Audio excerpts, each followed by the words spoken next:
Traité du purgatoire de la bienheureuse Catherine Fiesca Adorna. Chapitre 10.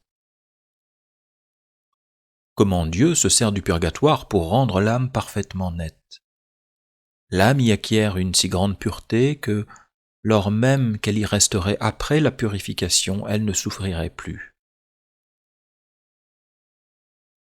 Je vois aussi certains rayons ardents procéder de l'amour divin envers les âmes. Ils sont forts et pénétrants à tel point qu'il semble qu'ils devraient détruire non seulement le corps, mais même l'âme, si cela était possible. Ces rayons font deux opérations. Par la première, ils purifient. Par la seconde, ils anéantissent. Voyez l'or. Plus vous le fondez, meilleur il devient, et vous pourriez le fondre au point de détruire en lui toute imperfection.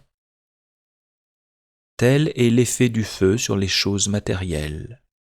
Or, l'âme ne peut s'anéantir en Dieu, mais bien en elle-même, et plus vous la purifierez, plus aussi elle s'anéantit en elle, jusqu'à ce qu'enfin elle demeure toute pure en Dieu. L'or, dit-on, quand il est purifié jusqu'à un certain degré, ne diminue plus, à quelque feu que vous l'exposiez, parce qu'il n'y a que son imperfection qui se puisse consumer. Ainsi fait le feu divin dans l'âme. Dieu la tient au feu jusqu'à ce que soit consumée toute imperfection. Il mène les âmes à la perfection, chacune selon son degré. Et quand l'âme est ainsi purifiée, elle demeure toute en Dieu, sans rien retenir en elle-même.